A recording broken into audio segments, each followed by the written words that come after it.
Gedung ini rumah sakit yang sudah lama, namun permintaan dari Pemprov itu untuk dialihfungsikan menjadi gedung BNN.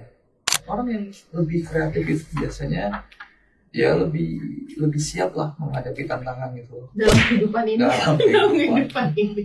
Kontraktor itu nggak hanya membangun, tapi juga Nah. membongkar. Iya betul.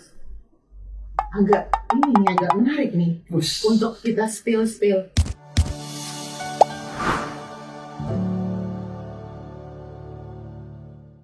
Yeay! hai, udah nggak tahan lo, narasumbernya udah muncul.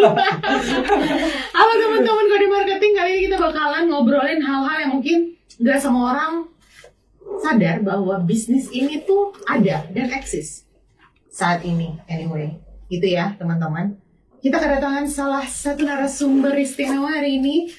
Namanya adalah Mas Purbaya Sodik. halo, hai Win. Hai, Mas. Kenalan dulu dong. Oke. Panggilnya siapa? Makanan dan minuman favorit. Nama gue Purbaya Sodik, biasa gue dipanggil tuh Iyung. Jadi Iyung itu nama keartisan gue. Nama panggung. Nama panggungnya Iyung. Oke Mas Iyung, selamat datang di Kode Marketing. Thank you. Teman-teman semua, Mas Iyung ini adalah salah satu pebisnis yang tadi saya bilang udah sebutin di awal. Lagi ngurusin bisnis apa sih saat ini Mas Iyung? Kalau core bisnisnya itu lebih ke demolition contractor. Wow, Jadi, agak heavy ya kata-kata itu ya. Apa sih itu Mas Iyung? Kontraktor pembongkaran. Oh wow, berarti kontraktor itu nggak hanya membangun, tapi juga Nah. membongkar. Iya betul. Agak menarik nih Terus untuk kita spill. Kalau membongkar rahasia publik bisa. jangankan bongkar rahasia publik, bongkar hati Baginda bisa. Blushing. You udah blushing kan kayak, oh my god. Oke, kita back to your business anyway. Oke. Kan kalau misalnya ngomongin soal membangun sesuatu, ternyata bisnis untuk membongkar sesuatu juga ada ya. Ada. Dan itu yang Mas Iyung kerjakan selama beberapa tahun terakhir atau emang udah lama banget ngerjain bisnis ini? Udah cukup lama, Oke. sekitar mungkin 12-15 tahun. Oh my god, usia saya sekarang itu Mas Iyung.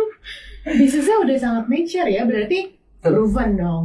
Gitu. Boleh nggak sih spill ngapain aja tuh dalam proses pembongkaran? Oke, jadi kenapa bisnis ini ada? Yes.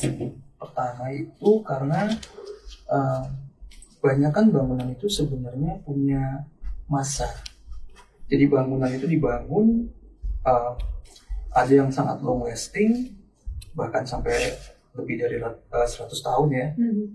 Tapi ada juga yang memang untuk short term, artinya 50 tahun atau 30 tahun gitu. Sedangkan kayak di Jakarta ini, di urban area ya, dimana kita tahu lah harga tanah makin lama makin mahal. Jadi semua bisnis property owner itu yang merasa lahan segini tapi ketinggian gedungnya dia saat ini tergolong rendah, mereka pilih untuk dibongkar, lalu mereka bangun lagi lebih tinggi lagi biar mereka punya nilai jual lebih. Oh, Gitu. udah dibangun dihancurkan Betul. untuk punya value added. Yes, untuk dibangun gedung yang lebih tinggi, jadi punya space yang bisa dijual lebih banyak lagi. Tapi harus dibongkar dulu, nggak bisa ditambahin aja gitu. Oh enggak, emang Nggak harus bisa. dibongkar. Technical sih gitu ya, nggak Yes, bisa. betul. Wow, berarti bisnis ketika membongkar itu kan berarti banyak hal yang dihancurkan. Betul. Yes. Apakah ada sesuatu yang menarik dalam proses penghancuran bisnis di konstruksi Mas Iyung? Banyak ya. Oke. Menarik itu dari menarik berbagai macam kisah nih ya. Dari teknikalnya ataupun historicalnya atau sisi emosionalnya itu ada. Itu. Boleh nggak spill yang historical dulu? Historical itu pernah kita punya satu case. Jadi kita membangun satu gedung pemerintahan ya sebenarnya. Waktu itu kita nggak cuma dapat paket bongkarnya, tapi kita dapat bongkar dan bangun. Gedung ini rumah sakit yang sudah lama, namun permintaan dari Pemprov itu untuk dialihfungsikan menjadi gedung BNN. Gitu. Jadi kita merubah gedung rumah sakit tanpa merubah sebagian bangunan, mempertahankan sisi historikal itu tadi, tapi dialihfungsikan jadi bangunan BNN yang ada area publiknya, ada penjaranya, dan ada kantor untuk BNN sendiri itu. Berarti perubahan fungsi itu kan berarti banyak sekali yang harus disiapin ya. Alih fungsinya. Berarti yang paling painful dalam proses setelah dibongkar, dibangun lagi, gitu apa sih Mas di bisnis ini? Honestly, yang paling painful itu pada saat berkoordinasi dengan pihak-pihak terkait. Terkait ini berarti pihak-pihak lainnya yang di luar bisnis ataupun timnya Mas Yung gitu. Government. Karena gini, sebenarnya complicated, sebenarnya painful dalam artian complicated ya. Karena government itu pada saat dia melaksanakan satu project itu sering kali itu tidak hanya terkait kepada satu institusi, satu dinas atau satu kementerian, enggak. Mereka selalu lintas dinas. Gitu. Jadi untuk mendapatkan let's say izin gitu ya. Waktu itu kita membangun penjara itu kita harus diaudit dari pertama Kemenkumham. Kemenkumham itu punya aturan membangun penjara yang layak itu seperti apa. Habis itu masuk lagi ke kepolisian. Kepolisian itu punya requirement sendiri. Penjara yang aman itu harus seperti apa. Habis dari situ ada namanya satu dinas, kalau pernah dengar ya, namanya Kesbangpol. Baru dengar ya, oke. Kesbangpol. Ada uang cash, ada bukan itu, bukan ya, oke. Terus? Nah itu juga punya requirement sendiri. Kadang di apa ya, gue bilangnya kayak kitab kuningnya mereka lah ya gitu. Peraturan-peraturan mereka itu seringkali satu institusi dengan institusi lain itu kayak ya agak entah bertabrakan, nggak lain gitu ya. Nggak lain gitu. Nah, jadi hal kayak gitu yang kadang kita mesti back and forth. Sini approve, sana enggak. Sananya approve, sininya enggak. Jadi agak sulit cari approval aja. Jadi untuk kita merampungkan desainnya aja, waktu itu kita butuh waktu sekitar 10 bulan gitu. Hampir 1 tahun. Yes, dengan berkali-kali sidang, meeting dan lain sebagainya. Ada kata-kata sidang di situ loh. Iya, itu kita normal emang. Itu normal. Emang harus ada sidang gitu. Jadi sidang itu dalam artian apa desain yang kita propose itu kan harus diuji sama mereka, gitu.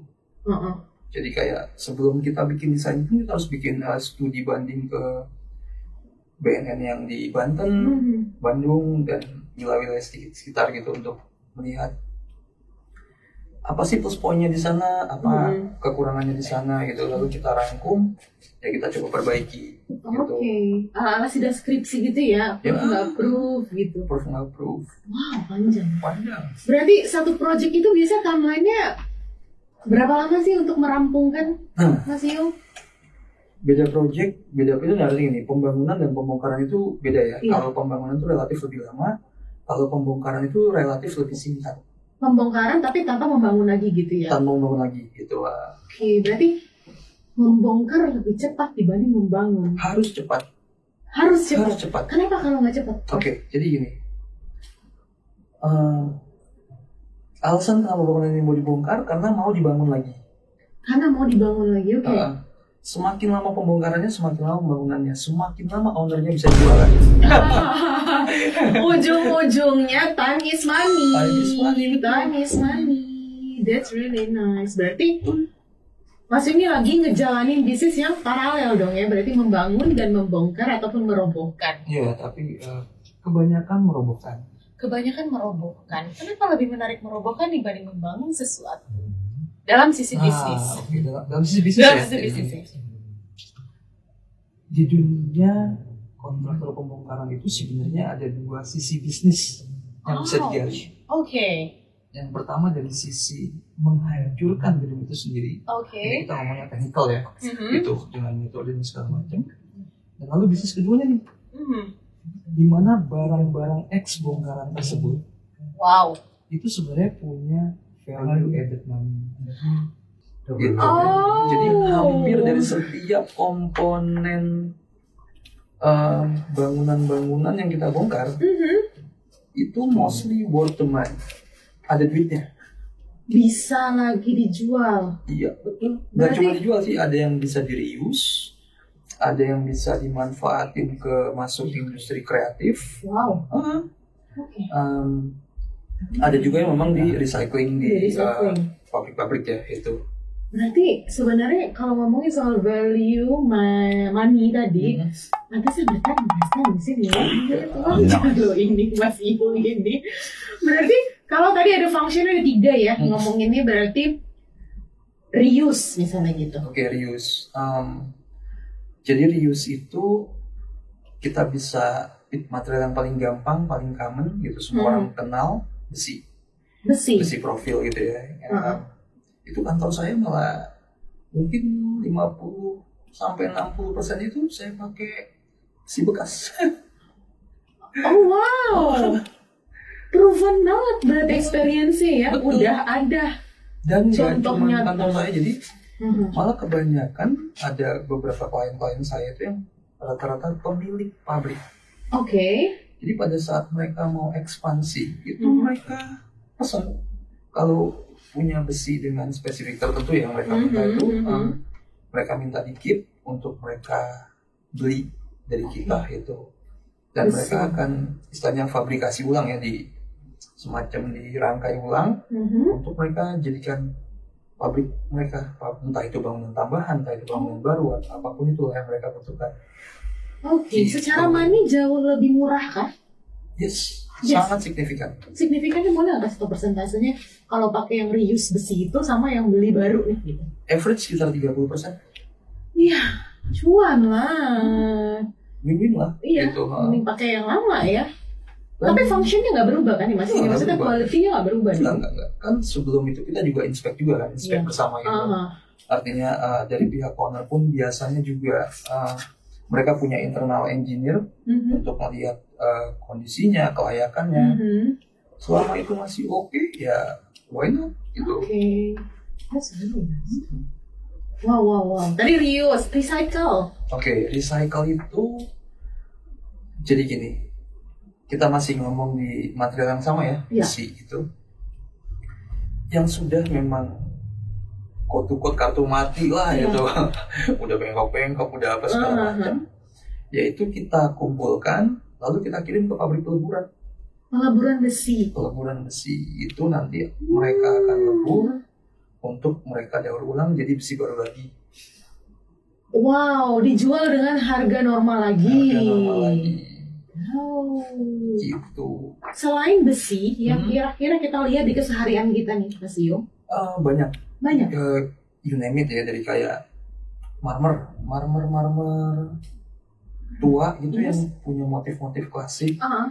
Itu juga cukup banyak peminatnya. Kaca. Terus pintu. Nggak takut apa ya dari historical things 30 tahun pakai bu yang lama gitu tuh? Enggak, malah unik, klasik. Enggak cuma klasik ya, kayu itu di beberapa jenis kayu itu makin tua makin matang. Makin tua makin jadi. Kayak bapak-bapak. Iya, oke. Fine. Bahkan di kayu pun itu juga punya wine ya. Ya, oke. Karena sifat kayu itu kan ada beberapa yang kalau dia masih muda atau masih punya kelembapan tertentu itu mudah. Masih seperti bisa berubah shape lah gitu. Masih galau lah. Ada karakteristik ini mirip-mirip sama manusia ya. Iya, fine. Gitu. Berarti intinya memang banyak hal yang menarik dari proses sebenarnya bisnis pembongkaran ini. Tadi satu lagi apa Mas? Kan satu nih recycle, tadi reuse. Yang terakhir itu barang-barang bekas yang dimanfaatkan untuk industri kreatif, terutama home industry ya. Home industry. Apa tuh contohnya misalnya Mas? Banyak. Jadi kalau kita lihat, jadi saya masih ngomong material yang sama nih. Yes, oke. Besi gitu ya, besi beton yang ada di dalam dinding, kita suka lihat itu bulat-bulat kecil dari segede kelingking sampai segede jempol. Nah itu sering dibeli sama orang-orang daerah kan kalau udah pendek-pendek 1 meter ke bawah atau 2 meter ke bawah itu kan udah sulit untuk di reuse ke bangunan baru. Oke. Karena aslinya tuh besi itu 12 meter. Tinggal jadi segitu ya? Tinggal jadi segitu nggak mungkin kan. Jadi mereka manfaatkan untuk dudukan pot. Iya kebayang lagi. Atau ada yang buat untuk kayak gantungan-gantungan baju. Oh iya. Gitu. Benar-benar ready to use untuk, gitu ya. Kaki meja. Oh yes, bener lagi. Ini juga jangan-jangan. Oh enggak dong. Oke. Jangan menjatuhkan podcast ini. Nah kan kita hidup recycle, iya kan? Cinta lingkungan loh. Oke. Terus? Ya banyak sih industri-industri lain yang memanfaatkan limbah baik bekas bongkaran ataupun limbah-limbah industri lainnya atau bahkan limbah rumah tangga untuk dijadiin barang-barang yang bersifat punya nilai jual, nilai seni dan lain sebagainya. Itu ada ini kejadian menarik. Oke, gimana? Jadi saya waktu itu punya dapat klien. Klien saya ini punya restoran beberapa lah. Lalu dia pengen buka satu restoran. Terus jadi pada saat setelah kita kenalan di brief awal itu kita dipanggil sama owner-ownernya nih. Owner-ownernya lebih dari satu. Mereka mau buat restoran sate ya. Di Pondok Indah.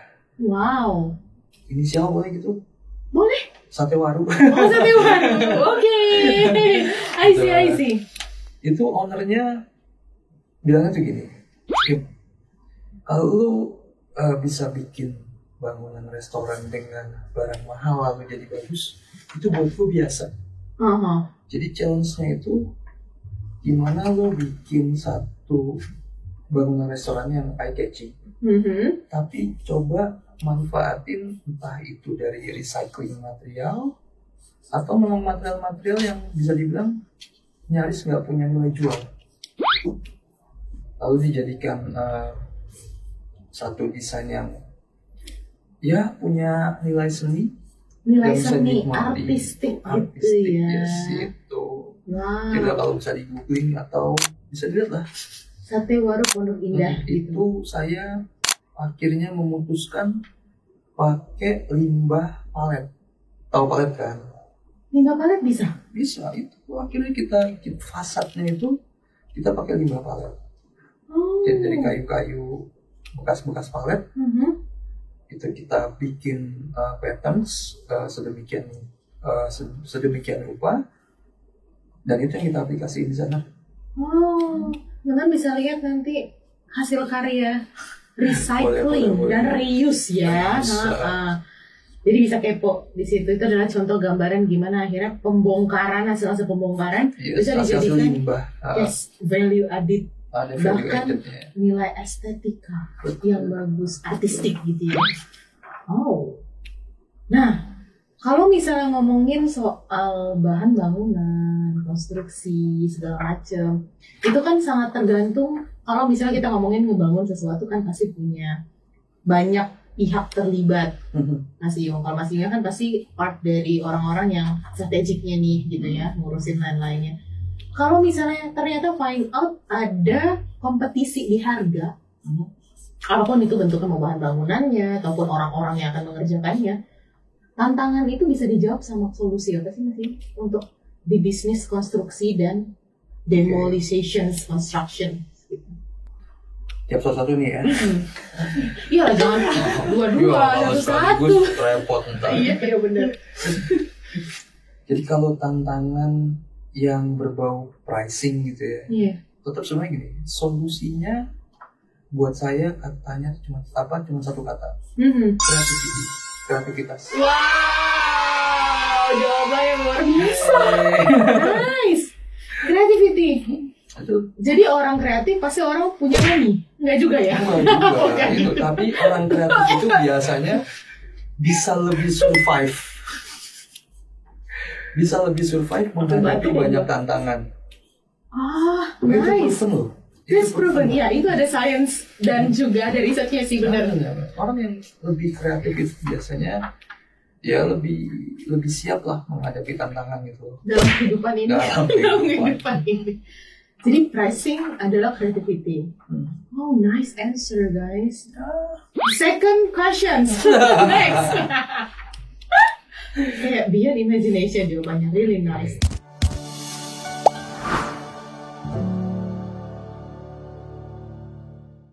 Nah, creativity ini sulit, nggak semua orang punya, atau semua orang pasti punya sisi creativity? Semua orang punya, mungkin entah objek yang berbeda, kadarnya berbeda itu. Tapi artinya gini, kalau ada 2-3 orang yang punya creativity tentang hal ini, kan dia bisa menginfluence yang lain. Iya, benar. Iya kan? Setuju. Artinya kalau mereka mau buka latihan atau mereka mau buka tempat ya quote semacam home industry gitu ya, yang bisa melatih ibu-ibu rumah tangga atau ya orang-orang yang mostly punya waktu banyak dan source yang cukup unlimited gitu ya.